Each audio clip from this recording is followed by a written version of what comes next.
Hello, everybody. How y'all doing today? Well, it seems to be going faster, so that's good news. Hope everyone is doing well today. Not that anyone is here yet. I'm doing 2:30 today so that we can talk about the 4:30 big slate. Get that all done, and then assuming that the lineups will be out, we'll be able to talk about most of the night slate today too. And then we'll be done. We can go our ways and hang out and win some money together. It'd be very, very nice. So we have 3 games that are already going right now. Minnesota, KC, LA, St. Louis. Pete Alonso hit his 26th home run, apparently, which ties the Mets record for rookies at 26. Pete Alonso, a rookie first baseman, just hit his 26th home run. I told you guys at the beginning he'd be Rookie of the Year, didn't I? So let's look at the, 1, 2, 3, 4, 5, 6, 7 game afternoon main slate, and then the 1, 2, 3, 4, 5 game night slate. So we are going to start with Toronto at Boston. This one isn't as bad as I thought it was going to be. Until, I guess, late last night, early this morning, it looked like Edwin Jackson was going to be the long man out of the bullpen after Derek Law, but the Blue Jays have since changed their mind, and now it's going to be Sam Gaviglio, which, not that he's the best pitcher in the world, because believe me, he's not, but he is miles better than Edwin Jackson. It moves from the Red Sox being, a absolute lock when Edwin Jackson was pitching to the Red Sox merely being, the best stack of the day. I'm not going to do everything I can. I'm not going to sacrifice, to get 5 Red Sox like I would if Edwin Jackson was pitching. So, again, Gaviglio, not that great.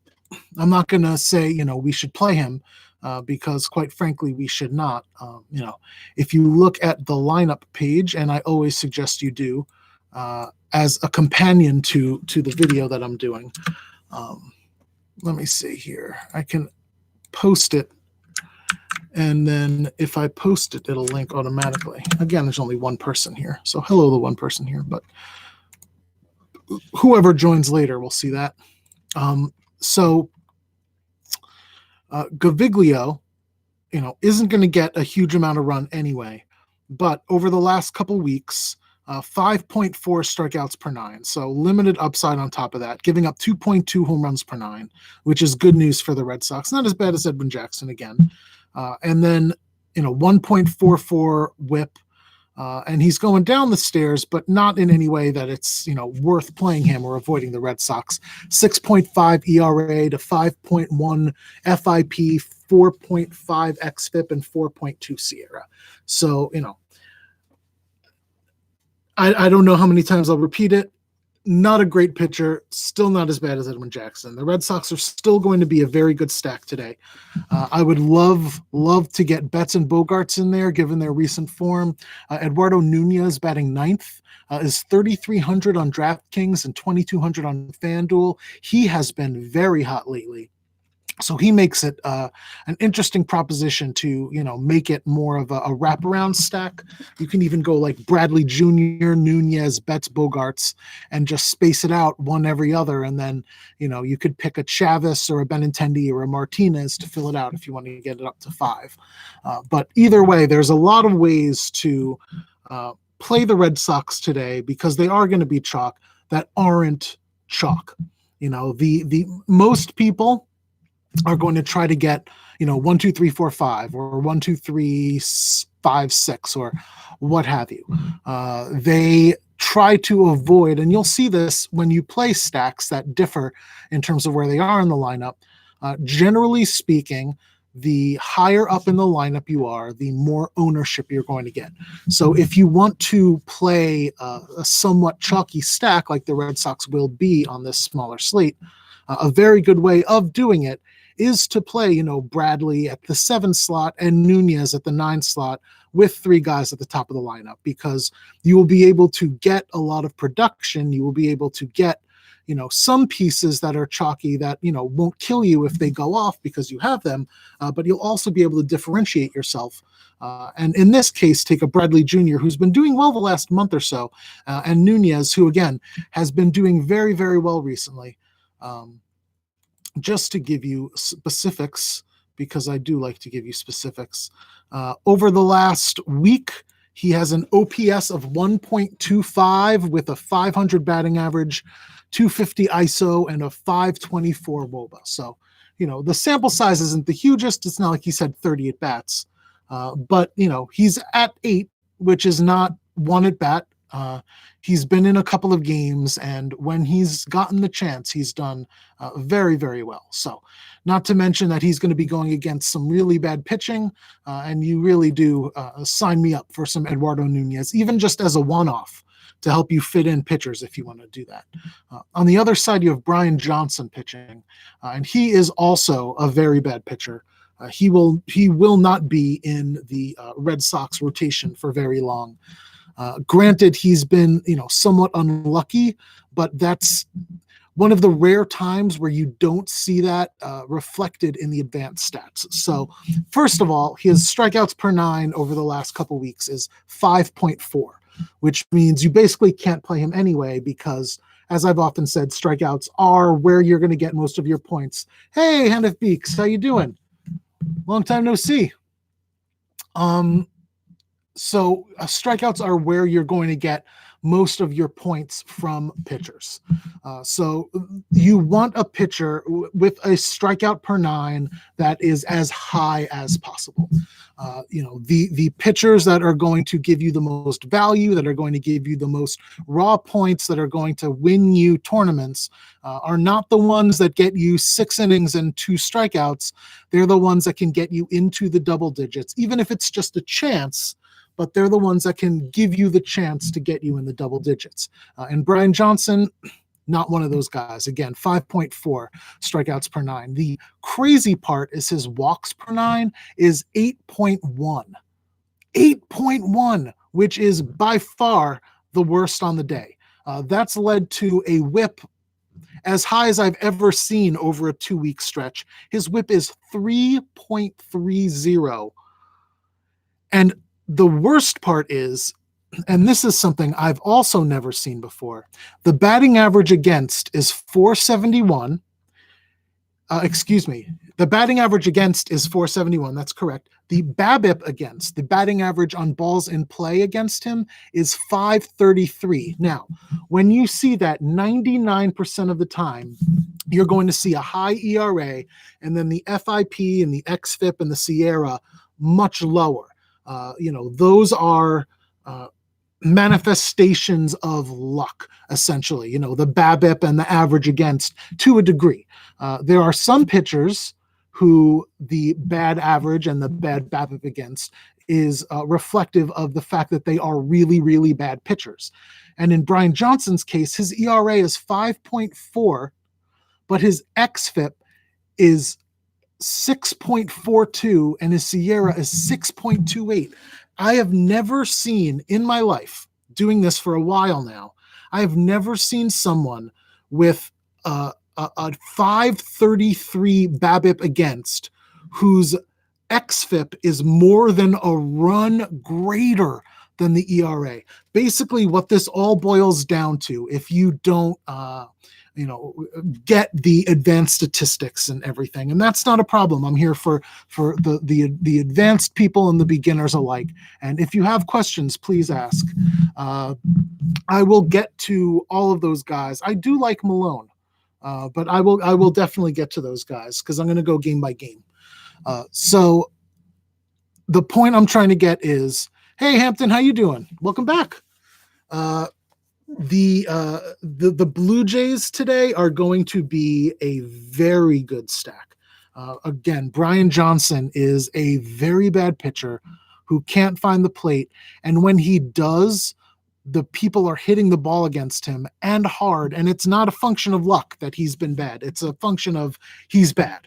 So, I don't know if he's going to get more than this start again if he's been pitching the way he's been pitching. So, while the Red Sox are going to be a fantastic stack, the fact that Edwin Jackson isn't pitching means that if you want to pivot to someone else, I would very much be a big fan of that. And I think the Blue Jays are one of the best pivots that you can have. They are going to be underowned, and you are going to have, a Gurriel, who I'd love, even at 5,300. The way he's been hitting, I'm fine with that. Grichuk at 3,800 on DraftKings. Teoscar Hernandez at 4,100. Even a Galvis, who's been hot lately, at 4,100. These are bats that you can get for, excluding Gurriel, that can get the splits matchup that have been hot lately and are not priced for a matchup against a Brian Johnson with, again, a 3.3 whip over the last couple of weeks. You just have to jump on that when you can, especially when the ownership isn't going to be there. Moving on, we have the Padres and the Pirates. Here we have Chris Paddack and Chris Archer going against one another. This is a very clear-cut one for me. Paddack got rested for 10 days, so he is going to come out of the gate as if he debuted for the season. And when he debuted for the season and he was at full strength, you could barely hit him. He was immediately in the front runner talk for Rookie of the Year, for the first 3-4 weeks before the wear of the season started kind of getting to him, which is why the Padres demoted him to, I believe it was single A, and then just had him do nothing for 10 days. So now he's back, fully rested, and I expect him to pitch more like the Chris Paddack that we saw, in April than the Chris Paddack we saw, 3 or so weeks ago. So I am a huge fan of him. I would say at this point, he is probably my favorite pitcher of the day. He certainly is my favorite play on FanDuel pitcher-wise. 8,800 is just far, far too cheap. DraftKings has it right. 9,800 is a little too cheap, but he should be around the 10,000 mark no matter what. He really is that good. He really is that good. And he's going against a Pirates team that is not that good and is not putting out, the Dickerson, Frazier, Stallings bottom of the lineup is not something that causes me fear. Chris Archer can't hit. Colin Moran has been getting cold lately.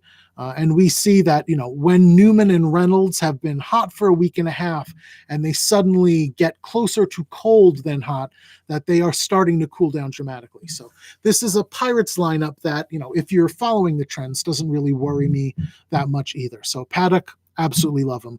On the other side, we have Chris Archer, who, if you're going by FIP, is the worst pitcher that's pitching today across any slate, period. Over his last 2 weeks, his FIP is 8.72. Some of that is bad luck, sure, but some of that is just pitching badly. You can say the 375 BABIP is reflected in the fact that his ERA is 9 and his xFIP is 4.3, right?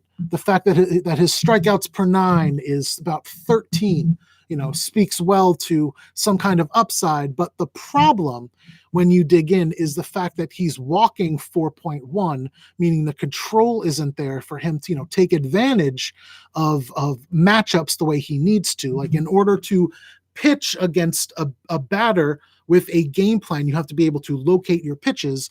Otherwise, it's just hoping they swing and miss at your stuff or they're guessing incorrectly. And the fact that his home runs per 9 over the last 2 weeks is 4.9. That is more than a full home run worse than the next closest pitcher. And if you take out, long relievers and openers, that's ooh, excuse me, that came out of nowhere. If you take out long relievers and openers from the equation, Archer is more than double the next closest starting pitcher today with that 4.9 home runs per nine. So, much like the Blue Jays, I think the Padres are going to go overlooked, and I think that is going to be a huge mistake.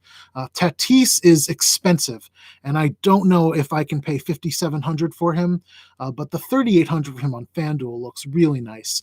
Hosmer, Machado, Renfroe, and Naylor all look really great, but my favorite play on the Padres might be Francisco Mejia for $3,000 on DraftKings and $2,000 on FanDuel. He has been hot lately. He is going to be in a great spot, batting seventh in front of the pitcher, which means he should get either increased walks or better pitches to see, depending on their game philosophy at that point. But really, there are a ton of options on the Padres here, more than enough to make a full stack against, again, a Chris Archer that has been the worst pitcher on the entire day of baseball, if you're going by the advanced statistics. Moving on, we have the Marlins and the Phillies. So, Hanif, we have your first question here about Elieser Hernandez going against Vince Velasquez.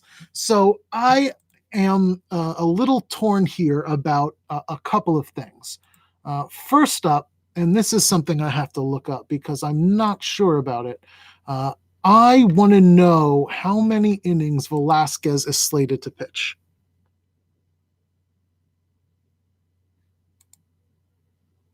Because he's really not been getting, he hasn't topped 38 pitches. All right. So the first thing I want to point out, and I'm going to have to severely correct my projections for Vince Velasquez. Vince Velasquez is not going to pitch more than, I would say, 3 innings. He is 8,700 right now. So while I'm not saying you should, target Marlins bats, I do believe that you need to not target Vince Velasquez.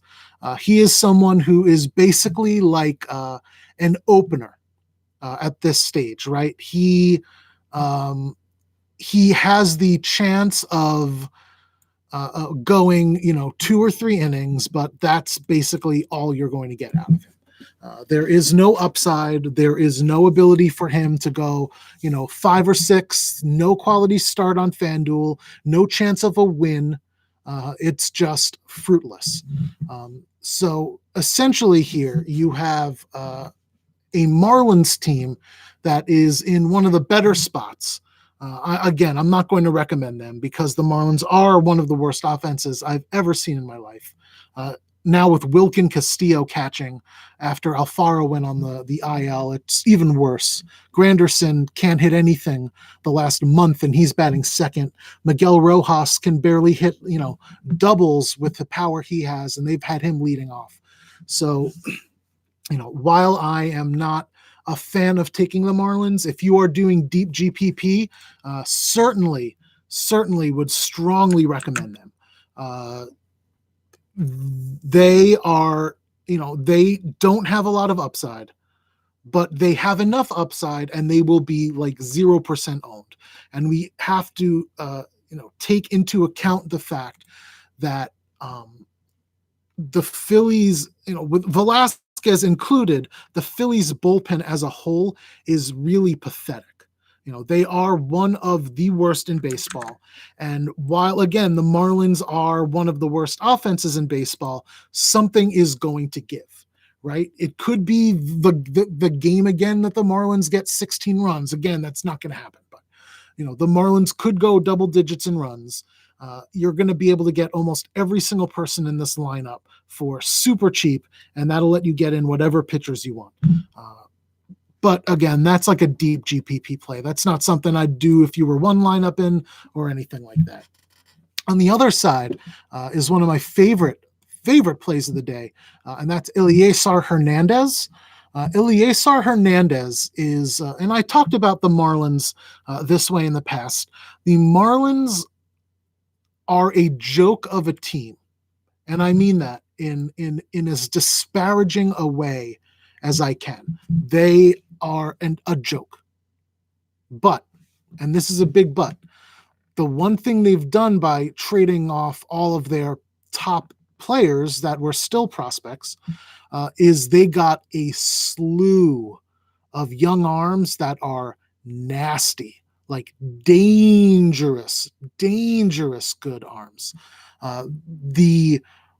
The Marlins, if they were a respectable team, would still have these arms in the minor leagues, getting their conditioning and their training down, and fine tuning everything to be more prepared for being thrown into the fire of major league hitting. But the fact that the Marlins have such weak organizational depth at the major league level and a stronger minor league system means that when 3 of their pitchers went on the IL in a short span, they really didn't have much choice but to call up some of their top prospect pitchers. And Eliezer Hernandez is one of them. So, while his price has not accounted for how well he's doing, he has been pitching very well. He had a shaky first start where they only gave him 2 innings. Let's exclude that. The last 2 starts where he actually got, enough run to see how he would pitch against St. Louis both times. The first time he got 5.2 innings, 96 pitches, 3 earned runs he gave up, but he got 7 strikeouts, good for 17 or so DKP. That's with the loss. Right, of course, because it's the Marlins. His next start, again against St. Louis, 6 innings pitched, 101 pitches, 1 earned run with 6 strikeouts for 20.5 DKP. Again, still got the loss. And you can't project him to get, the win today otherwise. But the point is that he's getting more than a strikeout per 9. If you look over the last couple of weeks, and this will include both of those games, his strikeouts per 9 is 10. Walks per 9 is 0.77, which means he's gotten 13 strikeouts and 1 walk in the last 2 games. He's also only given up 1 home run. His whip has been 0.94, and you can see that that's not a fluke because the 3.09 ERA is actually boosted by a 2.57 FIP. And his whip and his BABIP and all that stuff are basically average. So what you have is a dude on the mound with really good strikeout stuff who's getting the call a little bit too early, and his price hasn't really adjusted for it. So he is going to be one of my favorite plays of the day as well, running away. I know we're getting there really early, but I have absolutely no problem. And this is not something, if you're playing 5 lineups and you have 3 of them that are Paddock and Eliezer Hernandez, I would not call you crazy. I really do love both of those guys that much today. Especially for their prices. The Phillies are a tough team, but Real Muto and Segura are as cold as anything lately, which reduces how dangerous the lineup is. They have Velasquez batting 8th and Cesar Hernandez batting 9th, which you can call it what you will, but I don't think that increases the effectiveness of the lineup whatsoever, because the number 8 hitter comes to bat more often than the number 9 hitter. So putting a weaker hitter in the number 8 hole might create a nice wraparound for Bryce Harper, but it doesn't really, if you want Bryce Harper to bat second, then bat him second. Don't bat him first, and then, assume that Vince Velasquez isn't going to make the last out and Cesar Hernandez is magically going to do something in the 3rd inning. So all in all, when I see that, I also give a slight boost to the pitcher. Not, a noticeable boost where I'm saying you got to lock him in, but Hernandez is underrated. He is severely underpriced, and he is also going to go drastically under-owned on this slate. Even if he's 20%, that is not nearly enough for the upside that he has. And unfortunately, I don't believe that I have, they don't show ownership projections for the afternoon, only for the night. So all things being said, Marlins very, very deep GPP stack. Eliezer Hernandez, love him today. Next up, you have the Rays and the Oakland A's. We got Yanni Chirinos taking on Mike Fiers. This is one where Yanni Chirinos, and I've talked about him before, is again going to go under-owned. A few weeks ago, I talked about how Yanni Chirinos, because they were using him as like the long reliever, saw his price underneath what it should be. Situationally, people who are used situationally in baseball, that being the long relievers, right-handed batters who only hit against lefties, those kind of people are underpriced for their skill level. So when Chirinos was 8,000, I told you that he pitches like a 10,000 plus pitcher. Since then, they've given him several starts in a row, and we've seen his price come up to 10,300, which is perfectly legitimate on DraftKings. But I'd still rather have Paddock. The real thing I need to point out is he's 6,500 on FanDuel, which is probably the dumbest thing I've said all day. But FanDuel prices things, people who pitch in a situational position are priced lower. So those right-handed hitters like a Guillermo Heredia are going to be 2,000 to 2,200 maximum because they only play every couple days. And when they play, their upside is limited by the fact that, they're not going to get as many at-bats.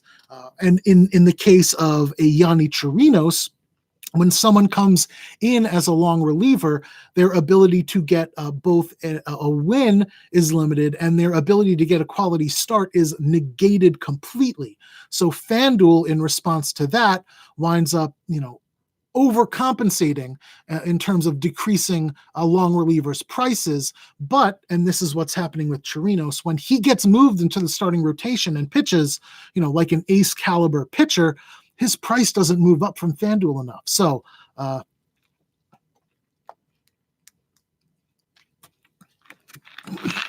excuse me. While I do, again, love the play of Chirinos today, just as a whole, on DraftKings, I would rather go down a little bit to get Paddock. I think he has more upside and a much better matchup today. I'd much rather take on the Pirates team at PNC Park with a pitcher than take on the Oakland A's in Oakland, where 4 of the 9 hitters are hot and 0 of them are cold. So, give me Paddock for the discount. But on FanDuel, I assume Chirinos is going to be the highest owned pitcher, and he should be. And I have no problem if you're just locking him in, one lineup or not. Separate yourself elsewhere, because 6,500 for someone who's been pitching as well as Chirinos is ludicrous. Excuse me again. Absolutely ludicrous. Excuse me one more time. On the other side, we have Mike Fiers, the no-hit wonder. He is a bad pitcher that gets lucky, and you can see that all the time based on his advanced stats. His BABIP is always low, and part of that is truly due to the fact that the A's are very good in terms of advanced statistics and knowing where to position players defensively. But he is someone who is drastically overpriced for the upside that he has. This is a dangerous Tampa Bay's lineup. Lau and Pham leading off are great. Dames has looked great. Kiermaier has been in good form. I have to change that. They switched the catcher from Darno to Zunino. But still, this has been a Tampa Bay lineup that has a few cold bats. Joey Wendell is going to be an easy out no matter what. But Mike Fiers, even going against weaker opponents the last couple of weeks, only has a strikeouts per 9 of 5.7. So when you have people with, 11, 12 K9 upside, you just can't pay 9,300 for Mike Fiers. When Paddock is similarly priced, you can go up to Chirinos, you can go down to Eliezer Hernandez, or 8,100 on FanDuel, when again, there's just too many better pitching options. Fiers is a crafty enough pitcher that I'm not looking at stacking Tampa Bay against him, but they are good enough that it makes me not want to pay for a low strikeout pitcher like Fiers. Moving on, we got the Detroit Tigers, going against the Cleveland Indians, just a bit high. I wish that Bob Uecker did more, because God, Bob Uecker is a national treasure, and I would watch him. I know it's tough for him to travel, but did I used to listen to him. One of the first things I did when I got MLB TV, however many years ago, apart from watching every Vince Scully game that I could, was listen to all of the Brewers radio games, because my God, Bob Uecker really is a national treasure. Anyway, let's move on. We got the Tigers and the Indians here. We have Spencer Turnbull taking on first-time starter Aaron Savali. So I'll get to that in a minute. Let's first talk about Spencer Turnbull. I've talked about him in the past. He's a pitcher with decent upside, but for the most part, he's a young gun who's still coming into form. So he's not someone that I'm really going to be targeting. His strikeout upside has been hit or miss. You see some games where, or some stretches, I should say, where he's at 11 or 12 strikeouts per nine. Right now, he's at a 7.3. He's going against an Indians team that does not strike out that much and features a bunch of very hot hitters. Hey, DJ Dog, how you doing, man? If anything, I would take a under-owned Indian stack. I would say that if you are looking at everything being even, they are certainly one of my favorite stacks on this little slate. There's just, enough mediocre pitching that getting a hot offense against a pitcher that hasn't been striking people out and has been letting people on base via walk, which is something the Indians are good at exploiting as well, just lines up really nicely. It's just, the type of pitcher that the Indians generally will do well against, a four-seam fastball dominant guy that has some problem finding the plate. Spencer Turnbull, no thank you again, especially if you're looking at the prices. He's $1,000 more than Yanni Chirinos on FanDuel. Again, I have to keep hammering that point in. Yanni Chirinos on FanDuel is always drastically underpriced. You need to look out for him. And like Yarbrough, whenever the Rays or someone else moves a situational long relief type guy to the starting rotation, pay attention, especially if you're playing FanDuel. And then on the Indian side, we have Aaron Savali, who is, the 27th prospect on the Indians team. So not that fantastic, but he has been doing, decently well this year. Nothing that I would, write home about, but certainly decent enough that, if you would like, I can understand taking a chance on him. If you look, he's had, 5 starts in AA and 2 starts in AAA. He got 30 innings pitched in AA, which means he got about 6 innings a start there. He got 10.2 innings pitched in AAA over the 2 starts, which means he got, 5 and a third, both of the starts that he pitched, give or take. The issue is the walks, and I've gone over this a lot of times. It looks like, his home run per 9 has always been low. He's always been able to keep the ball on the ground for the most part. His ground ball percentage, when he first came up, was about 60%, although it's moved into the low 50s now. That's still not bad whatsoever. The one thing that I always note is that the strikeouts will come down and the walks will come up.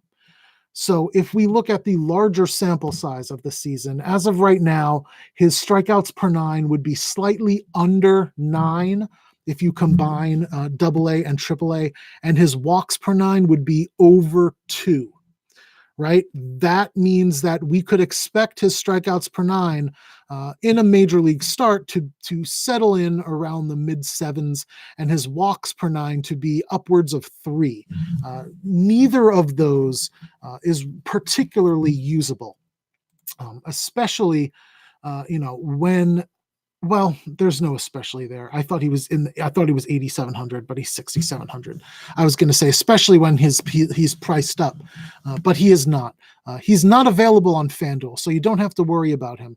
So the question is, do you take the chance on him as the SP2 on DraftKings. The Tigers strike out more than anybody in baseball, and they are one of the worst teams in baseball. I actually have Cincinnati coming up next, Gio, so I will get to them momentarily. What I would do is avoid it altogether. I think his ownership is going to be higher than what it should be. While I have no respect for Jacoby Jones, yeah, no problem. Absolutely, Gio. Ronnie Rodriguez, John Hicks, Doel Lugo at the bottom of the lineup is a joke. That Christian Stewart, Castellanos, Cabrera, Dixon, Goodrum, 2 through 6 really isn't that terrible.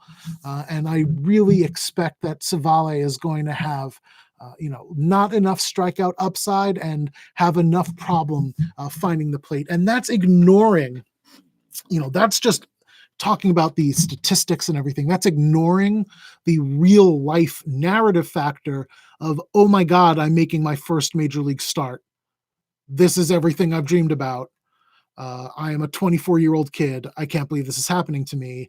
Everybody I know and I love is there watching me. I'm on national TV. Everybody's watching me. Oh my God, this is my first major league start. He might have the nerves of steel and get through it, but I'd say 3/4 of people. Yeah, exactly. He's not a strikeout guy. So I don't expect him to match his value. And like I said, even when you're not a strikeout guy in the minor leagues and you move to the major leagues, your strikeout projection goes down significantly when you make that jump. So I can understand, if you're playing the 150 lineups, having a few with Savali in there, but he's not someone that I'm trying to get too cute with. I'd rather have Eliezer Hernandez, 90 out of 100 times.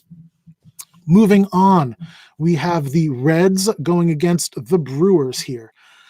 So this one is no, DJ. For me, the most important factors are the per 9 factors. So high strikeout is going to be the most important. And then I really do look at how many they walk per 9, the home runs they give up per 9. I look at the advanced stats. I make sure that, I like to look at the 4, the stairs, like I call them. And I'm already going to be talking about Malone because Hanif Beeks asked me earlier. So I will be getting there as well, Gio. I have not quite gotten to that point yet. But I will answer DGA Dog's question first because this is a good general question. I talk about the stairs, and that is ERA, FIP, XFIP, and then Sierra. And if you look at them together, it gives you a good indication of how well a pitcher has been doing over a certain amount of time. If the pitcher has a low ERA and then the FIP is higher and the XFIP is higher and the Sierra is even higher, what I call climbing the stairs, he is someone who has gotten lucky, but really has not been pitching well, generally speaking. Obviously, if someone has like a 0 ERA and a 0.5 FIP, etc., there are exceptions to the rule. But normally when you see something like that, it's someone who has like a 2.5 ERA with a 3.7 FIP, and then the XFIP is, 6 something. So generally, when you see something like that, it's a great indication. So I look at that with, the whip and the ratio stats. And if you have someone going down the stairs, it shows that they have been unlucky recently. And if they've been unlucky recently and they have a decent strikeout per 9, then it's a really, really good indicator that, again, given the opponent and everything else, they could be coming into form, or that they've been in form and have just gotten unlucky, but that's why when I go over this with you guys, I mention so many different statistics with pitchers and so few with hitters. It's because the essence of whether a hitter is hot or not can be boiled down into a couple of different stats that you look at. They really have done a great job in terms of, the WOBA and all that other stuff, ISO. All of those things are great indicators together that can paint a much broader picture than you get by looking at any 2 or 3 stats that a pitcher has. A pitcher, looking at a pitcher really does require extra work because there are so many other factors out of the pitcher's control that can be accounted for and can't be accounted for. So I will get to that right now, Gio. Let me get back to the Reds and the Brewers game. We have Castillo going against Jhoulys Chacín. I am going to start with Castillo here. I am not going to pay up for Castillo because I would rather have Paddock. And I said that again. I think Paddock is going to come out of the gate on fire today, like he did when he first came up. They have not let him do anything for 10 days. He is going to be fully healthy, fully rested. And I really think that that is when you're going to get him at his best. So give me Paddock. I would rather save the 2,000 that you get from Castillo to Paddock and then spend that on the bats. On top of that, you have I don't think that the sample size is enough at this point, Gio. I don't think that the sample size is enough. I have him listed as an extreme normal splits guy. So I definitely agree with you that he has struggled against lefties so far, but I just think let's look at it exactly. What does he have so far? Total innings pitched against all lefties. Is it going to be even over 15? Let's see. Splits career, because he's only pitched this year. That's easy enough. He has pitched 30. That's crazy. He's pitched 34 innings so far against lefties and 31 2/3 against righties. And even then, you can see a large variation between the lefty and the righty. His FIP against righties is 2.7, and his FIP against lefties is 4.7. But again, and I really do mean this, I don't think that sample size is enough to make that kind of decision this early. So I think that, if you are going against a team that has a better offense or better lefties, then it would give me more cause for concern. If he was going against, a Brewers team with Yelich, for example, I would have more cause for concern. But we have Brian Reynolds is going to be one of the lefties, right? And he's an extreme splits guy in terms of the fact that he can really only hit as a righty, which means he's not going to be in the right spot. Josh Bell is a left-handed. He's better as a left-handed batter, so that's going to be better for him. Colin Moran hasn't been doing that well lately. Corey Dickerson would be a threat, so I actually do think he's a good one-off play. And then Adam Frazier has been incredibly cold and doing poorly. So, while there are 2, maybe 3 of the lefties that would cause me concern. The rest of the lineup really doesn't. And I think that, the 9,800 is enough savings. I'd rather take that 1,300. And I'd rather take that 1,300. And I also know that he probably knew who he was going against for these 10 days. Right. And Paddock's one of those dudes who's probably like, oh, I'm pitching in 10 days against who? The Pirates? Okay, cool. Let me spend the entirety of those 10 days figuring out how I'm going to attack all of them all the time. So, I love Castillo. Castillo is one of my favorite pitchers to watch in baseball. And I mean that. I really love him. So I do think that Paddock is the better play because of the savings, will let you get better bats. And on top of that, that Brewers lineup, did you guys look at that Brewers lineup yet? Because they're doing something real fun today. They're leading off with Yasmani Grandal. So they have gone, and I talked about this, I believe it was last week. The reason that people have started using openers in baseball was because advanced statistics and all that stuff that you see people using, the money ball. That's not nearly enough. BVP. Yeah. BVP doesn't mean anything for me until you have much more than 6 at bats. People overuse it when, you've had 1 or 2 games against a dude. That doesn't mean anything. Literally, that doesn't mean anything. So I've talked about in the past why people have started using openers is because advanced statistics have led teams, instead of having the 3, 4, 5 hitters be the best hitter in the lineup, have started using the 1, 2, 3 slots as the best hitter in the lineup. The number one hitter is no longer, the fast leadoff guy that's going to bunt on and then steal a base. It's changed dramatically. And the Brewers were playing the older game with Lorenzo Cain batting first, and then with Yelich batting second, followed by, the Moustakas and the Grandal. With Braun when Braun's playing. Right now, what they're doing is they are truly playing their best and hottest bats at the very top of the order, which means Castillo is going to come in and, talking about splits, he's much weaker against lefties as well. And he has to see Grandal, who's better as a lefty, just in terms of splits, Yelich, who's a lefty, Moustakas, who's a lefty, and then Eric Thames, who's a lefty. Yelich, Moustakas, and Thames have all been hot recently on top of that. So, I love Machado. I love Machado against Archer. Again, BVP is okay. Okay. I haven't talked about this much yet because this is a very hot button issue. BVP is the same kind of thing as when you say like, Max Scherzer is 15-4 in his career against the Philadelphia Phillies. Well, who the fuck cares what he's done like 5-6 years ago?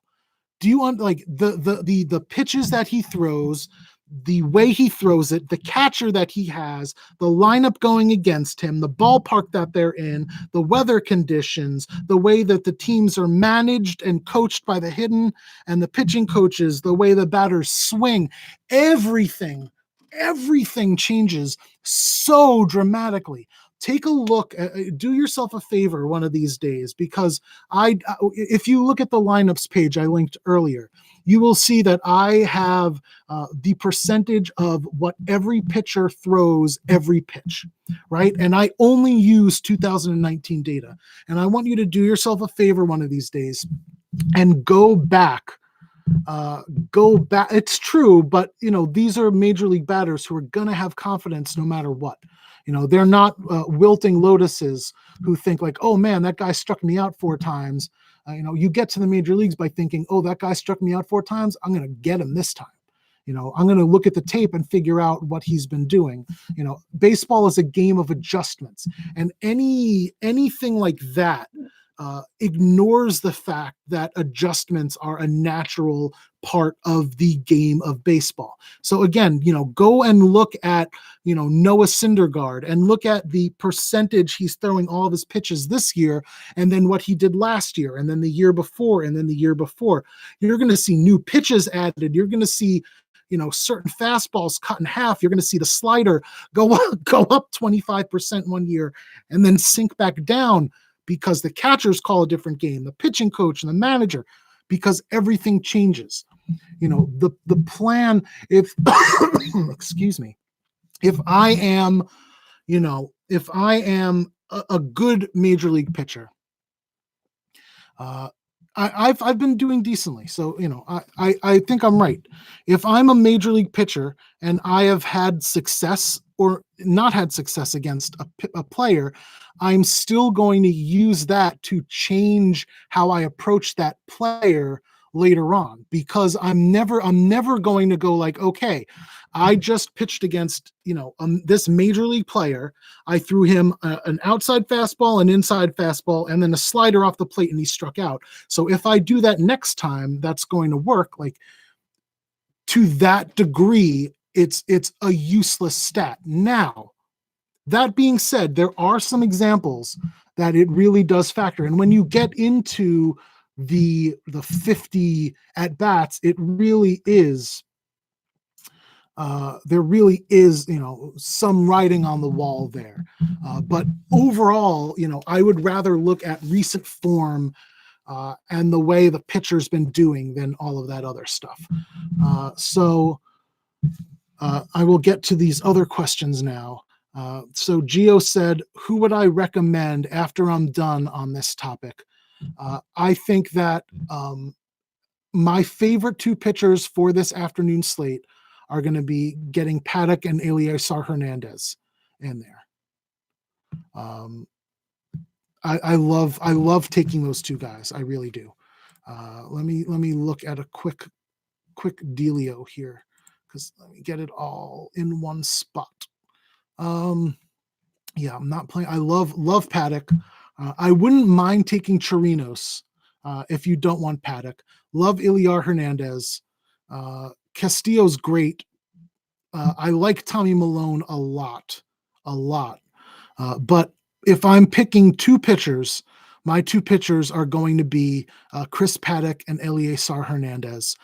If you are looking to upgrade Eliezer Hernandez for a little bit more safety, I would take Tommy Milone, but I don't think Tommy Milone is as good a pitcher, and I don't think he's going to do as well as Eliezer Hernandez. And then DJ A Dog asked, are there any stats that a lot of people use that are overrated? That's a tough question, because I honestly don't. Right? Well, Eliezer Hernandez is almost like, he's like 6,500. So that's going to leave you a lot of money. Eliezer Hernandez is fantastic, and Paddock is under 10,000. I think that as long as you understand the context for what each stat really shows you, that every stat is useful. Like, people will talk poorly about people who mention ERA, but ERA is still something that exists. Like, dudes still give up X amount of earned runs. No, not Vincent Velasquez. Definitely not Vincent Velasquez. He's only pitching 3 innings today. He hasn't passed 38 pitches yet. There's no way that dude's that dude wouldn't pay off 6,000, much less 8,700. Oh yeah, no. Eliezer Hernandez pitching for the Marlins, and then Paddock for San Diego. So anyway, like I was saying, people say like, oh yeah, ERA, that doesn't mean anything because it doesn't account for the ballpark. It doesn't account for how bad the defense was behind him. But newsflash, like, a dude that pitches for the Rockies is still going to pitch for the Rockies like 2 weeks from now, and he's still going to have that bad defense behind him. As long as you understand that, you can refine certain things to show you, different glimpses into, you can take ERA and then look at FIP and glean what that differentiates, then look at XFIP and look at what that differentiates, and look at Sierra, gain an understanding for what those things mean and what they show you, because all of those things are useful. Truly, all of those things are useful. It helps you paint a bigger picture of everything. And the more you understand, the better. Right. So to that degree, I don't think that there's any stats that are not useful in some degree. I think that what winds up happening to a lot of people is they hone in on a small segment of things without taking the bigger picture in. So you have some people that will only ever look at, ISO. They'll only ever look at WOBA, and they won't take into account that all of those are snapshots. And while the snapshot can show you, one part of the picture, it's looking at the picture itself from afar, seeing the forest from the trees that I really want to do. So let's move on here and finish off this game, because like I said, I like Castillo, but this is a Brewers lineup I am worried about, and I'd rather take Paddock or Chirinos and save the money than Castillo. On DraftKings, on FanDuel, I've already said Chirinos or death. They're 6,500 is insane. On the other side, we have Jhoulys Chacín. So Jhoulys Chacín is one of those pitchers I've talked about in great detail that is a righty that cannot get lefties out. Now, there are some righties who are better against righties and they're just a little worse against lefties.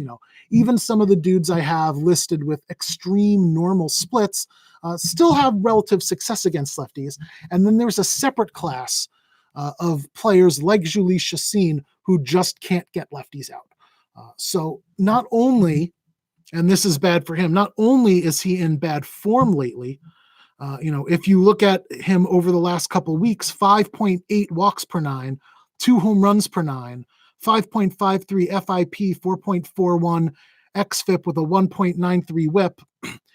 He's getting some strikeouts, and that's nice, but he's been getting those strikeouts.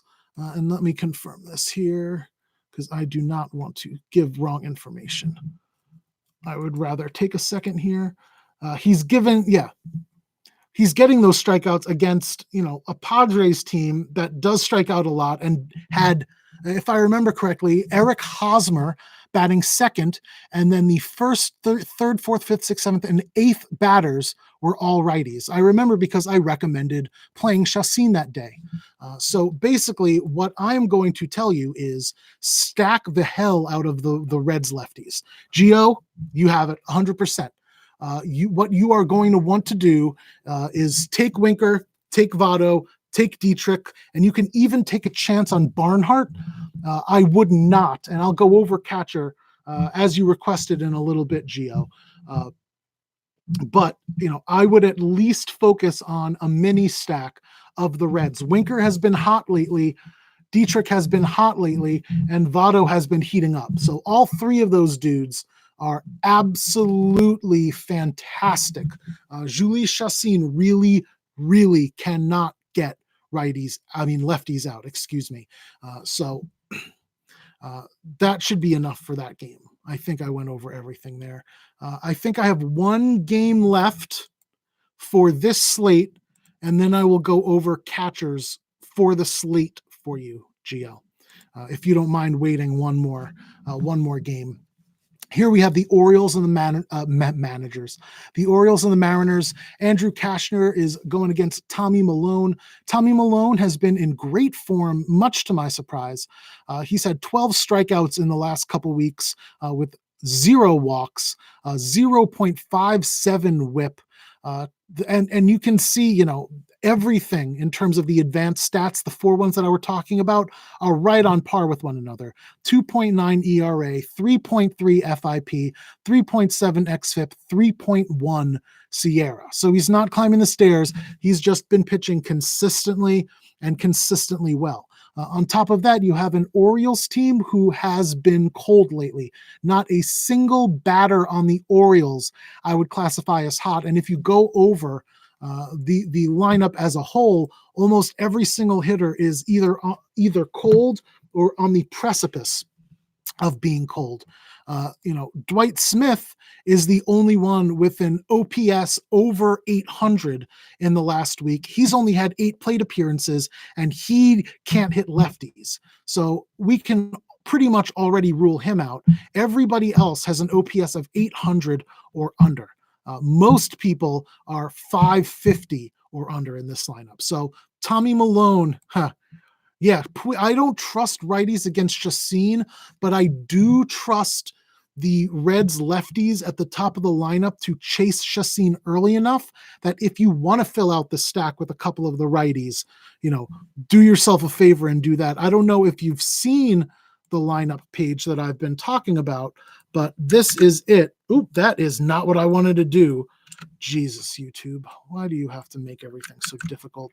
I don't want like an 800. If you have not checked out the lineup page, do that, because I will show you who is hot and who is cold recently. So if you want to expand on what lefties to play, you could take a look at the fact that Suarez has been extremely cold and Puig and Iglesias have been doing very well over the last week. So you can even expand on that. But again, back to the Mariners Orioles. Milone, I would rather have Ilyasar for the savings, but Milone would be my other cheap play pitcher today. I can't see building a lineup without one of the more expensive pitchers and winning today. Like, I wouldn't go Milone and Ilyasar.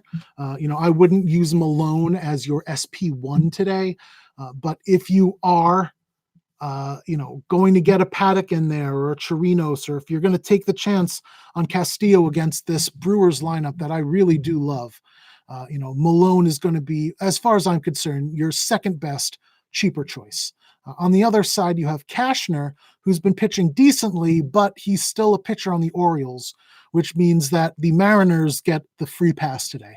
I've said it a million times before, just like a pitcher going against the Marlins would normally be the free square, except for when they only get 3 innings upside.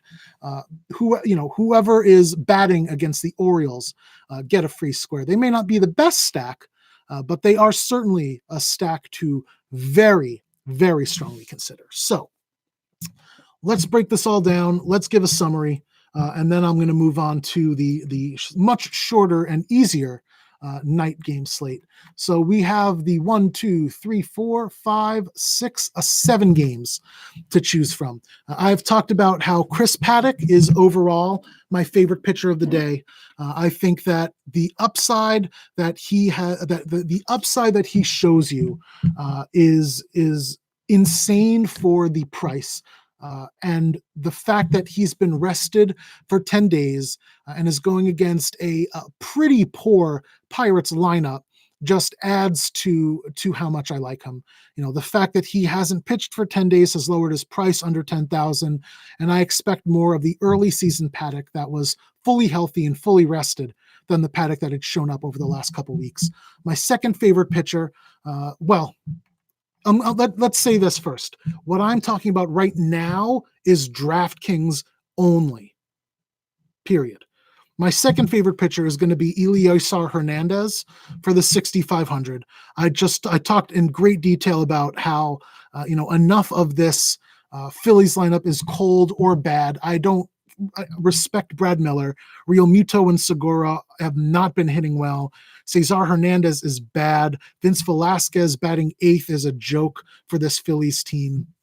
And he's shown the upside over his last couple starts to get you almost 4 times value. And if the Marlins can, go off against a very bad Vince Velasquez and an even worse Phillies bullpen, he might get you those bonus points for the win, which I would never count on, but I would take if it happened. My third favorite pitcher is going to be Yanni Chirinos, who, again, I really, really love today, especially when you consider the fact that I would project him at about 5% ownership. I think that people are going to either go to Paddock, who's going to be pretty popular, or go up to Castillo, and they're going to leave Yanni Chirinos by the wayside. That being said, Yanni Chirinos is my one and only on FanDuel. Paddock would be second if you want to go to a second pitcher, but Chirinos at 6,500 on FanDuel is almost 4,000 cheaper. It really is an absolute joke. So Chirinos would be my third favorite pitcher on DraftKings, and my overwhelming, out of the ballpark, no one's even close, number 1 on FanDuel. My fourth favorite pitcher on this slate is going to be Tommy Malone. Again, as a Met fan, it hurts me to recommend him, seeing how he pitched, but he really has been fantastic. And I am objective. Say what you will about me, but I am objective when I give my analysis. So Tommy Malone would be my number 4, and then number 5 would be paying up for the Luis Castillo. I just like his upside less against this Brewers team and this Brewers lineup. He's projected to lose the game, which is, again, while you don't count on the win, the fact that he's not projected to even come close to getting one is part of a cause for concern. And then in terms of the bats, and I will answer the catcher question here. In terms of the bats, my favorite stack.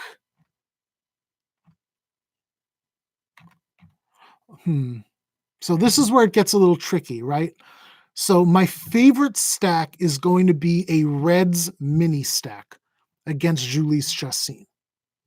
My favorite big stack is probably going to be the Red Sox. Like I said, they're not a lock because Gaviglio is pitching instead of Edwin Jackson. but I really do like the Red Sox. I think that my favorite under-owned stack is going to be the Blue Jays today. Brian Johnson, as I talked earlier, is a bad pitcher with low strikeout upside who cannot find the plate and has been giving up a bunch of home runs. So the Blue Jays are going to be relatively unowned, and I think that you'll be able to get a nice advantage on the field by playing them. Excuse me. I also really, really like the Cleveland Indians today against Spencer Turnbull. So, yeah, I talked about him earlier. Teoscar Hernandez has been hot, and he's someone that I absolutely, absolutely love playing today. If you're looking at the sneakiest stack that's going to go unowned on this afternoon slate, Toronto Blue Jays are it for me. Give me Gurriel, give me Grichuk, give me Hernandez, give me Galvis all day. So if now to answer Gio's question specifically, to go over catchers, I will go over catchers quickly. Luke Malley, 2,600, no thank you. Christian Vasquez, 3,900. I would have him in play, but I really wouldn't consider him. Francisco Mejia, I talked about him specifically earlier. Francisco Mejia is by far my favorite catching option on this slate. Chris Archer is bad. Chris Archer has been the worst pitcher in the entire day of baseball over the last couple weeks. Francisco Mejia has been hot, and he's only 3,000 on DK and 2,000 on FanDuel. Plus, as a switch hitter, he gets the best of the matchup against Archer's splits. So Mejia for 3,000 is an absolute love for me today. If you are looking at any other catcher, Real Muto's been cold. The Marlins catcher doesn't count because he's not listed. Zunino is a terrible hitter. Bo Taylor, I would like if he wasn't going against Chirinos. Roberto Perez is a great option. I would rather play Perez for the 4,100 than Vasquez for the 3,900, especially considering recent form and the matchup. I just like it better. And that's pretty much it. There's just not, like I said, Barnhart, if you're going to pay 3,000 for a catcher, I'd rather pay the 3,000 and get Mejia than pay the 3,000 and take the chance on Barnhart. Although again, man, do I love getting lefties against Jhoulys Chacin. In terms of third baseman, Gio, you're asking about third baseman that stand out. I talked about him earlier. I love Eduardo Nunez. He has been really hot lately, and I think that the Red Sox are going to score enough runs that 3,300 for him, given recent form, is just far too much value. I think Brian Anderson is going to go completely ignored. Errors doesn't matter. You don't lose points for errors. He's still going to hit. Brian Anderson is going to go completely ignored against how bad Vince Velasquez and the Phillies bullpen is. People are not going to pay 4,000 for him. And then let's see. Kyle Seager, 3,700. Don't mind a Mariners stack against the worst pitching staff in baseball. Seager is underpriced, even though he hasn't been doing that well lately. And then, Moustakas against Castillo is, man, I don't know if I want to go there, but I don't know how looking at Grandal, Yelich, Moustakas, Kane, Thames as the top 5 against any pitcher doesn't make you want to take a GPP's run at it. So that would be that. So assuming we are done with that, I'm going to move on to the night slate quick.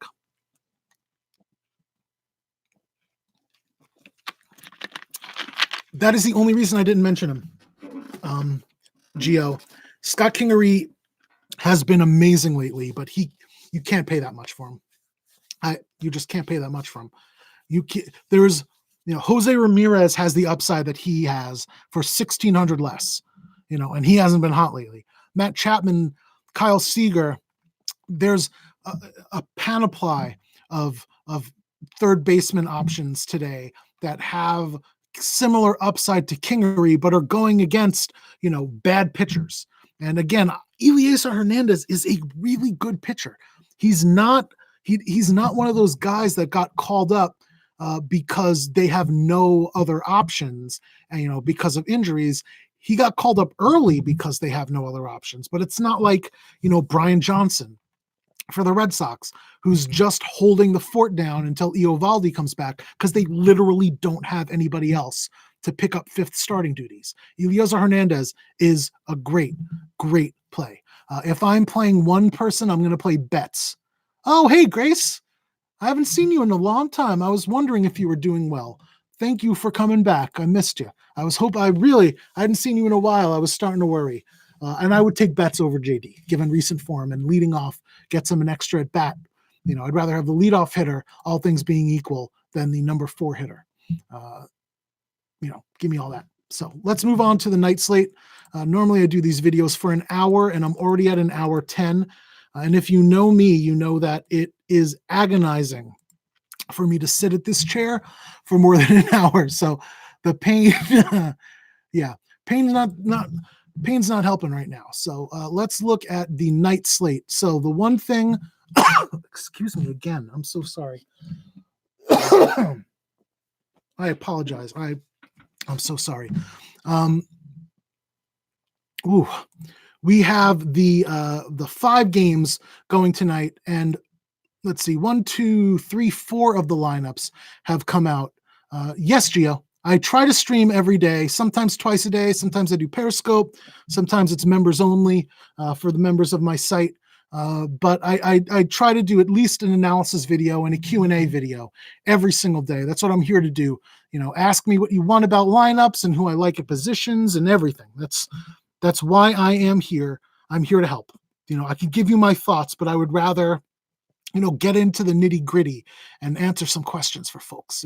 If all things, all things being equal, it's more rewarding to know that you can answer specific concerns that people have instead of trying to paint a broad brush and hoping that, you get to everything. You know what I mean? So let's look at the night games, because like I said, the hip is starting to hurt a lot.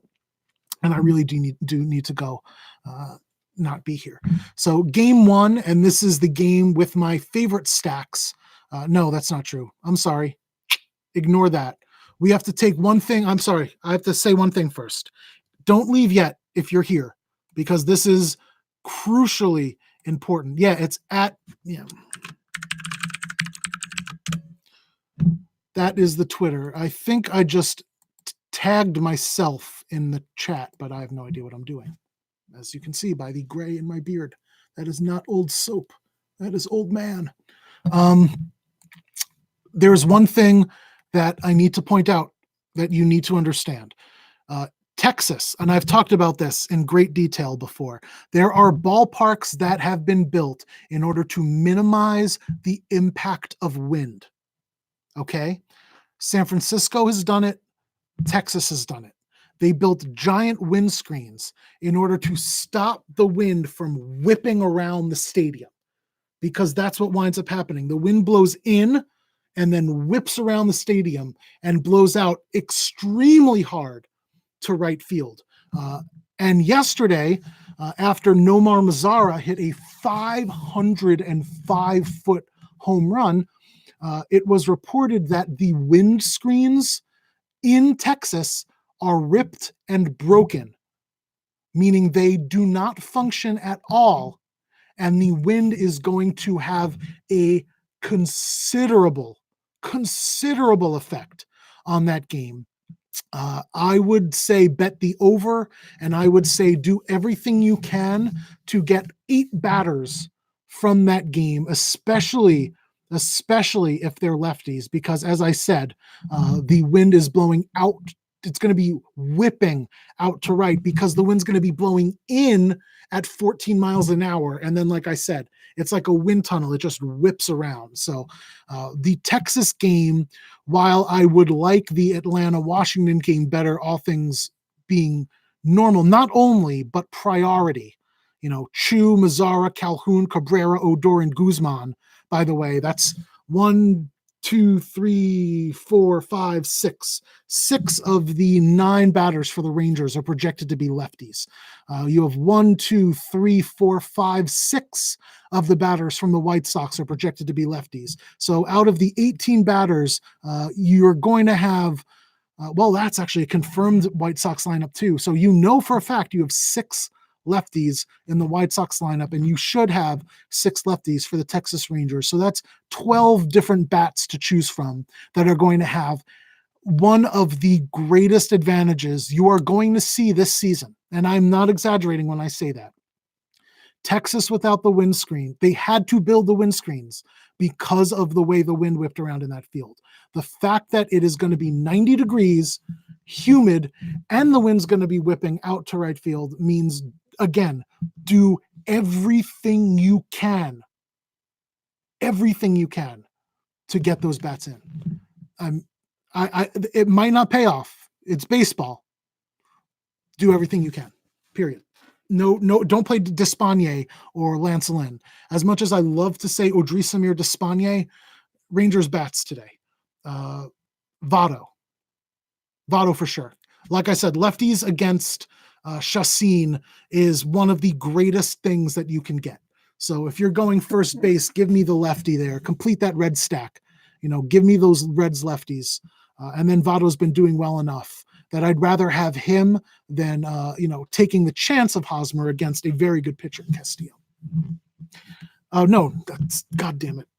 I do that all the time. My brain, when the pain starts, it hurts a lot, and my brain just doesn't focus right. Again, Votto, Hosmer against Archer would be a great play, but I'd much rather have Votto. Excuse me. I did the Votto. Oh no, Votto. Give me Votto. Yeah. I don't need to be cute. Any of those 3, Winker, Votto, and Dietrich are my 3 favorite plays. I want those lefties, period. So give me those 3 over almost anybody else, period. End of story. So summary over. Play Texas and White Sox bats. Don't play the pitchers. It is going to make this a little trickier today, but I think that there are some options there that people are not going to be on that we're going to be able to take advantage of. So the A's, we have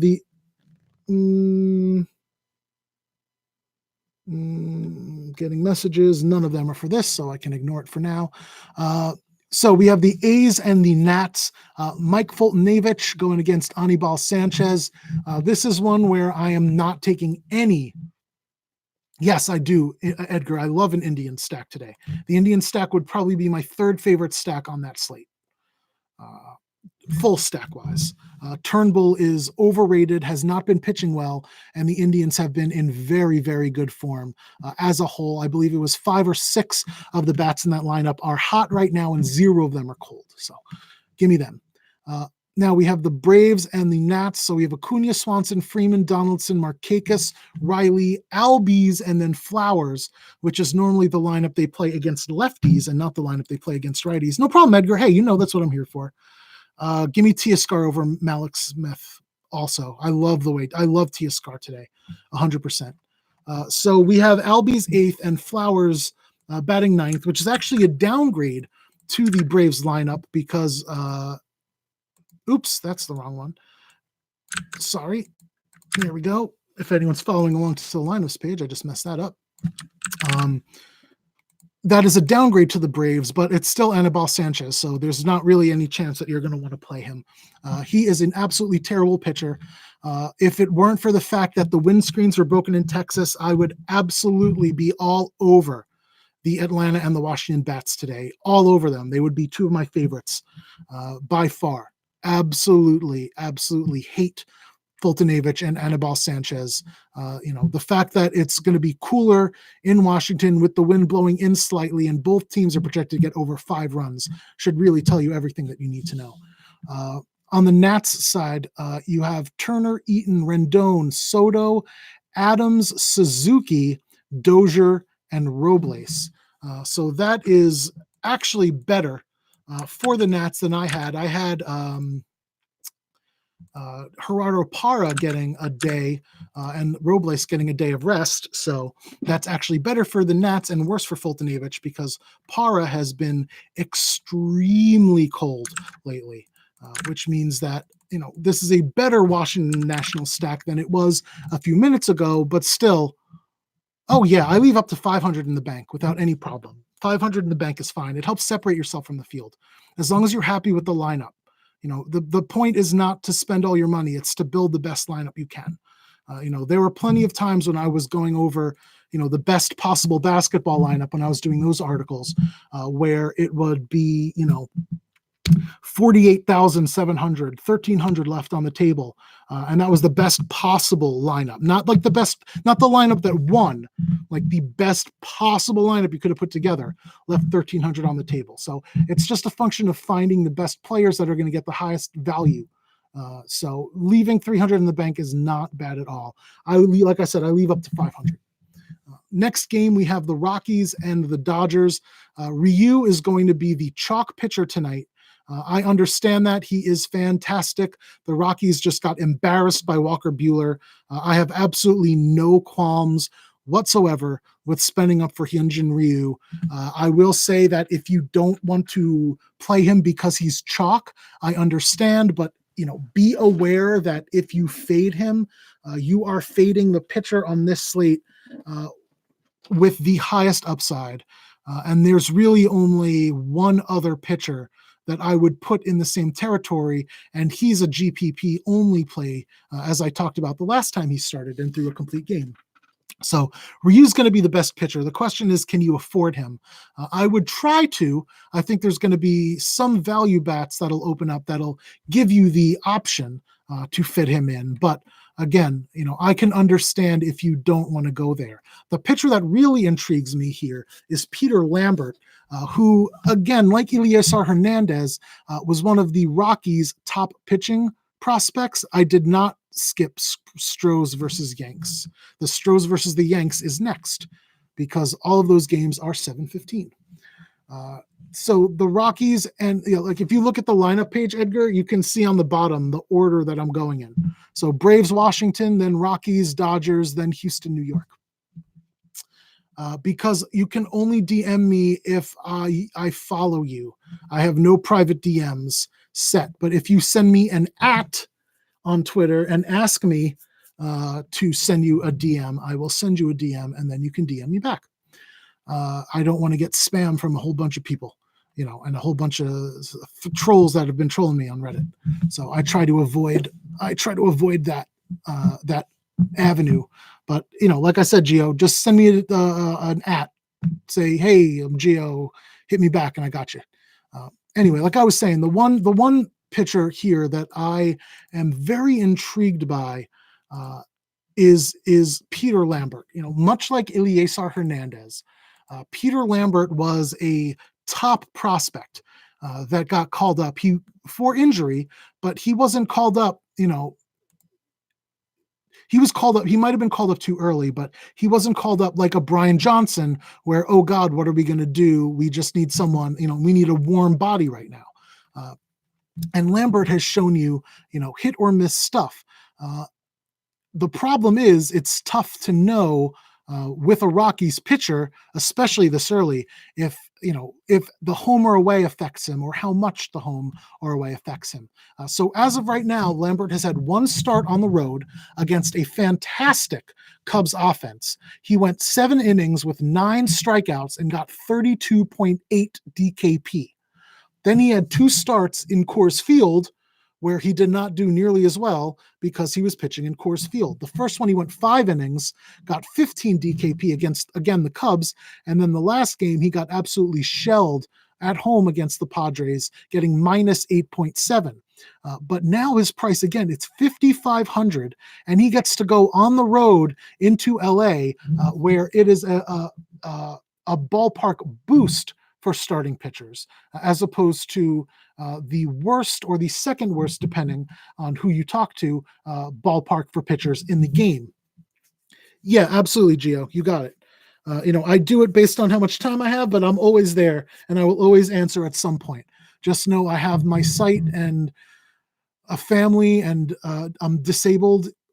So there's a lot of stuff on my plate, but you can ask anybody. I do what I can to a fault to get back to people and help people. So I think that I will play Peter Lambert today as my SP2. I know the Dodgers are the best offense in the National League. I understand that any one of them can go off, but I am going to look at the fact that Peter Lambert has the pedigree. My best finish on DraftKings, I don't know. First, I've won tournaments before. I never won like a 5-digit tournament, but I've won 2,500s and 5,000s and all that. One on FanDuel a few times, I used to play, back when Victiv was a thing and all those others. Draftster, that was one of the ones I loved. I made lots on that one. Yeah, I've been playing for a long time. Hey, part of it is making the right plays, and then part of it's luck. And anyone who tells you otherwise is a liar. Anyone, and I mean this sincerely, as someone who has a site that has members. So effectively, I'm trying to sell you something. Anyone who tells you that there is little luck in DFS and that people don't win based on luck is trying to sell you something, or lying to you, or delusional. Period. My site is bathrobesports.com. I have to link it that way. Okay. I have to do the HTTP. So as of right now, the members get an occasional video where I'll go over game theory. I won't do this live video for the public sometimes. And then I always have my own projections. I have my own model that I set up that accounts for a lot of things that other people don't, including who's hot and who's cold, the ballpark factors. I do a lot of stuff when I come up with the projections. I've talked about it in great detail. For example, if you look at other places projections, you never really see anybody pitcher wise like under 4 or 5, and you never really see anybody batting wise. It depends week, month, or year. I have both. I think it's like 85 cents a day. I think it's $4.99 for a week. Every week, $17.99 for the month, something like that. I have it set up. Everything. The thing is, everything is being changed, and I'm going to be adding a whole lot more for members as time goes on. I'm expanding the different apps that I use, and I have Flick, and I use Flick to chat, and members get immediate access to me on Flick. I will go out of my way to answer questions.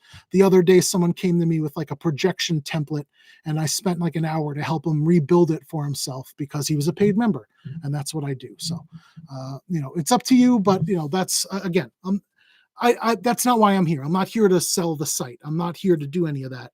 If you want to, that's wonderful. I appreciate it more than anything. I work my butt off, and I will always be there to help. But even if not, I'm still going to give out loads of free content. I'm still going to keep trying to write when my legs can deal with the computer on my lap, or when I can sit at the computer. I'm still going to do these videos. I'm still going to have the lineups page every day. I'm still there to answer questions on Twitter regardless.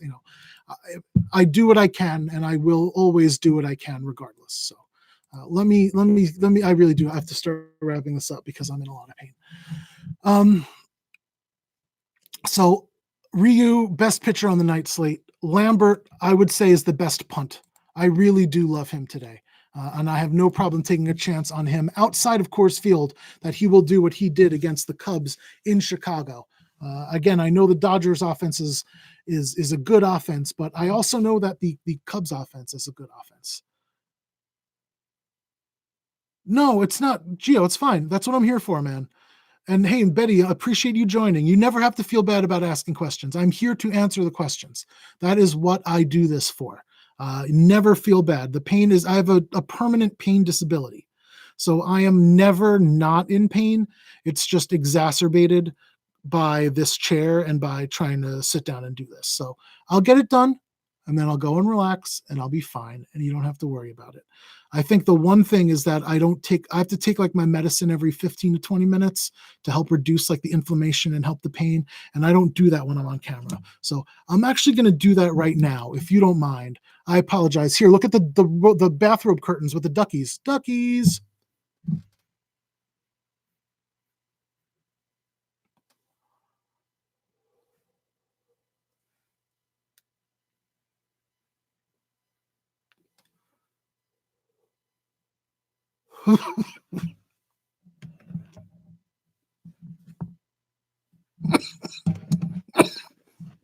Oh, it hurts.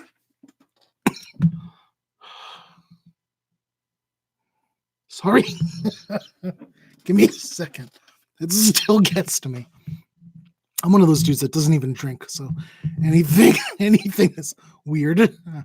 All right. So, oh God. Dodgers lineup just came out. Peterson, Verdugo, Turner, Bellinger, Muncy, Taylor, Beatty, and Martin, which is almost exactly what I had projected, if not exactly what I had projected. Nope, I had Barnes instead. So, yeah, Martin's a worse catcher. So that's an upgrade for Lambert as a whole. Martin is a worse offensive. Hey, Gio, you got it, man. I'm going to be here. I'm going to keep going. I really do want to finish this up. Astros, Yankees, we have Miley at Tanaka. Tanaka would be my second favorite. No problem, Gio. That's what I'm here for. I love to answer the questions. Ooh. Okay, let me backtrack because the Rockies lineup just came out too. Blackman, Desmond, Dahl, Arenado, Murphy, Ionetta batting sixth is interesting. McMahon and Rogers. Yeah, it's still going against Ryu, so no thank you. The late slate is just the 2-gamer CNG, I assume. Let me know so I can talk to you about it. Okay, so it's only the 2. Okay, so when I get there, I'm going to get there quick. I have to go. We got the Astros and the Yankees. Miley against Tanaka. Tanaka, simple enough. Always a GPP play. He's been in great form. He would be my second favorite pitcher overall in terms of raw points, although I do like Lambert more. I would rather have Lambert than Tanaka. I would probably rather have Tanaka than Ryu because I want that 2,100 price difference. I want that savings of 2,100, and Tanaka has more strikeout upside than Ryu. So you're going to be safer with Ryu, but Tanaka has the chance to get you that 45 DKP complete game with 13 to 15 strikeouts that Ryu just doesn't have. So Tanaka, I would say, is going to be overall my number 1, price considered. Lambert's going to be my number 2, price considered, and then Ryu is going to be my number 3, price considered. On the other side, we have Wade Miley, who I think, is someone, again, much like Framber yesterday, you can take a chance on. I have no problem taking a chance on Miley. I think that he's underpriced for his upside, but I also know that much like yesterday with Framber, he can go 4 innings and then in the 5th inning start giving up 4 or 5 home runs, and then that's game over for you and for him. This is a Yankees team that is absolutely nasty, and this is a better lineup than they played yesterday against a lefty. LeMahieu is back and Voit is back. Both of them had a rest day yesterday. So we're looking at LeMahieu, Judge, Voit, Stanton, Encarnacion, Hicks, Gregorius, Urshela, and Romine. So we're losing Gary Sanchez, which is significant. We are losing not Encarnacion. LeMahieu, Judge, Voit, Sanchez is out, Stanton, Hicks, Encarnacion, Gregorius, Gleyber Torres. So we're losing Gleyber Torres for Urshela, and we're losing Sanchez for Romine. Both of those would be downgrades to the Yankees lineup, but that's like going from like an 8.9 to an 8.6 out of 10 in terms of how I would rank them. And those are the 8 and 9 batters anyway. So LeMahieu, Judge, Voit, Stanton, Encarnacion, Hicks, Gregorius as the 1 through 7 I love. I'm going to prioritize the 1 through 4, LeMahieu, Judge, Voit, and Stanton. And I understand if you fade this because this is going to be one of the chalkier stacks of the day. And, it's not Texas. I would much rather play anybody in Texas. But if you're building multiple lineups or you don't want to go there, Yankees is looking really good. Miley as a deep, deep GPP play. Moving on, I already talked about this game in the introduction. The White Sox and the Rangers. Now I will go into slightly more detail because the lineups have officially come out, and we do not have like a Ronald Odor. So we are going to lose a couple of the lefties. It looks like Santana, who is a switch hitter batting second, is also out, and instead Delino DeShields is playing. So this is, less lefties than we thought. But the point is, the wind is still going to be whipping. A right-hander can still hit an opposite field home run and have it whip out. You know what I mean? Just because you're a righty doesn't mean that you can't hit a home run here. So what I want to talk about first are the lefties, right? And then I want to talk about who's hot. So first up, and I apologize that I'm going to do this now, I want to update the lineups on my page because it will help me put all of this together while I'm doing this. So we have Garcia, Moncada, Abreu. Then we have Yonder Alonso batting cleanup this time. He is a lefty. That's always good. We have Eloy Jimenez. And then we have Tim Anderson moving into the 6th hole, Yolmer Sanchez moving into the 7th hole, and then Zach Collins is catching once again for James McCann. Zach Collins being a lefty who hit his first home run yesterday. So his first major league hit was a home run.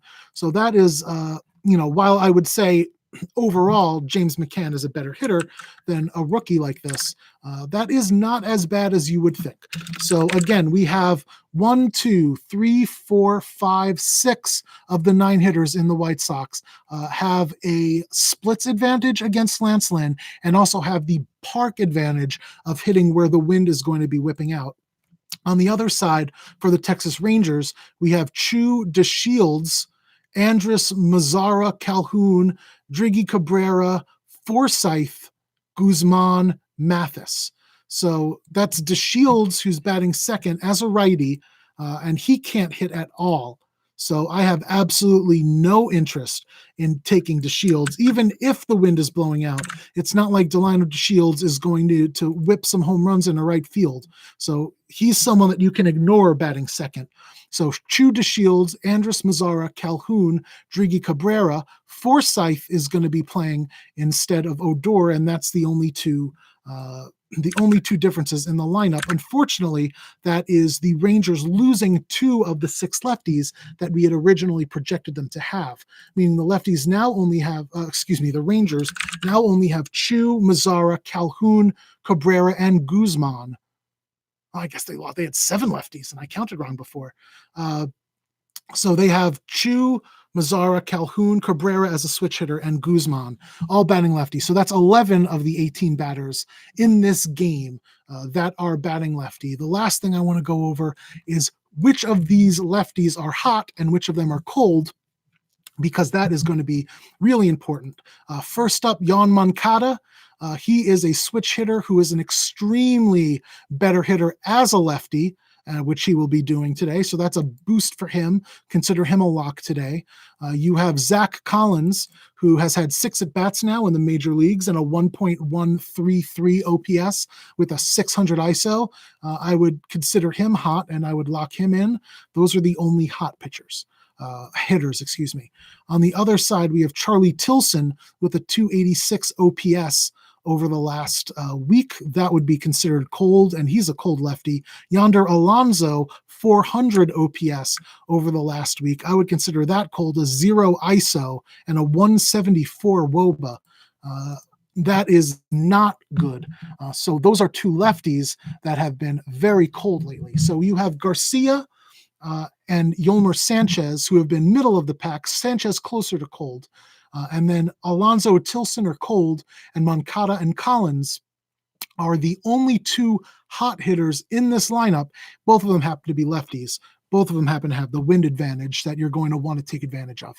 On the Rangers side, let me get to my Rangers team thing here to give me all my recent form. Oh, man, it's a shame. Santana is hitting 423 with a 1.231 OPS and a 385 ISO, and he'd be batting lefty. So that would have been nice to have him. Still, we have Mazzara and Chu, who are going to be lefties that are hot lately. Those are the only other two batters in the lineup that are hot. So I would consider them locks as well. So that's Moncada, Collins, Chu, and Mazzara, who I absolutely love. And then in terms of who's cold, we have Forsythe, who's cold. I wouldn't want to play him anyway, given the matchup. We have Asdrubal Cabrera, who's cold. Over his last week, Cabrera has a 452 OPS with a 190 WOBA. So I wouldn't mind avoiding him. And then nobody else in this lineup is cold. So again, to sum it up, you could play anybody you want. I would avoid the cold people. I would prioritize the lefties and the hot hitters. And as of right now, there are only 4 hot hitters in this game, all 4 of which happen to be lefties: Moncada, Zach Collins, Shin-Soo Choo, and Mazzara. I will call a Choo and a Mazzara home run and a Moncada home run. 3 of those 4 are going to hit a home run today. Let's say that. I mean, it's going to be awesome. That wind is going to, if you watched that home run yesterday, you saw what the wind can do when those windscreens are broken, and it is nasty. Last game, San Francisco, Arizona. We have Tyler Beede going for the Giants, and then we have Zach Godley basically going for the Diamondbacks after the opener pitches. Zach Godley is terrible, so don't play him. Don't play the Giants either, because they're the second worst offense in baseball. And again, you have the wind game and you have the Yankees and you have all this other stuff. So don't go there. If you want so what I will say is, if you are dead bent on playing like a Ryu Tanaka lineup, or if you're playing multiple lineups and one of them lands on Tanaka Ryu, the Giants are an amazing 5-man stack that will get you, so you have Panic 3,100, Yastrzemski 3,800. Let me see if the lineup's out. It's not. Posey 3,100, Belt 3,500, Longoria 3,400, Pilar 3,700, Crawford 2,900, Dickerson 3,500. None of these guys are priced even close enough to 4,000 that you're going to want to avoid him. Houston lineup came out. Max Stassi is catching instead of Chirinos, which is a slight downgrade. Well, that's a pretty big downgrade to the Astros lineup. Other than that, it is just as we thought. So slight boost to Tanaka there as well because of Stassi catching. He really doesn't do anything, whereas Chirinos is actually a formidable bat. So again, if you're playing the 2 expensive guys, or if you want to play Lance Lynn for some reason, if you're going crazy, the Giants stack is fantastic and cheap. They're projected to score about 5 runs, which is insanely high for the Giants. But, the Diamondbacks Park Chase Field really is that good for bats, even with the humidor. And Godley and the rest of the pitchers on the Diamondbacks staff really are that bad. So, yeah, give me some Giants. And then on the other side, Tyler Beede had a fantastic last start lately. Let's see. No, I do not have that one here. There we go. Tyler Beede had a fantastic last start lately against the Dodgers in Dodger Stadium, going 6 innings, 97 pitches, got 7 strikeouts, 24.7 DKP, and the win. But he has not shown that upside yet. What I would say is, with Lambert, I would consider him a GPP play, except that I would play Lambert in cash and I would not play Beede in cash. But Beede has shown you that 25-point upside against a better offense than the Diamondbacks in their home park. If he could get you 25 DKP for 5,400, that's damn near 5 times value. And you could put that money back into the bats that you're going to want to spend up on today. So that's why I'm interested in Lambert, and I'd rather have Lambert than Beede. But if you want to get off Lambert and you still want a punt, Beede is not a bad option. He started off really poorly, and, I'll be the first to admit that, but his last 4 starts, 24.7, 13, 5.3, 15, not terrible, not great, not terrible, but you're getting him for 5,400, which is less than, some openers are. So you just have to take that into consideration. All right. So that's it. I'm gone an hour 45. My leg's about to fall off. So thank you all for joining me. Have a beautiful day. I really appreciate you all being here. What about Savale first 2-out strikeouts? Good for him. Hey, good for the kid. I don't know if it'll last, but good for the kid. I'm surprised, but like I said in the video much earlier, the Tigers strike out more than anybody else in baseball. So if anyone's going to allow him to keep the strikeout upside, holy shit, the Mets have 9 runs. Sorry. If anyone is going to allow Savali to keep that strikeout upside, it's going to be the Tigers. So thank you all for joining me. Have a beautiful, beautiful day. Best of luck. I hope you win some money. I stacked the Mets in the 2:00 slate, so I'm feeling pretty happy right now. I also had Wheeler, and the Cubs have 0 runs. So yeah, all right. Let's see. Maybe I'm doing really good. Yeah, oh boy, holy shit. No, I'm not doing that good. And I only played 1 quarter. That's okay. 602 out of 9,500. Could be better, but I still got a lot of dudes left. And the Twins have not hit that I picked yet. Anyway, thank you all for joining me. Have a beautiful day. Best of luck to all of you. Really, all my love goes out to all of you. Really, I can't tell you enough how much I appreciate all of you being here. Thank you so much, and I will see you all very soon. Have a beautiful day. Bye.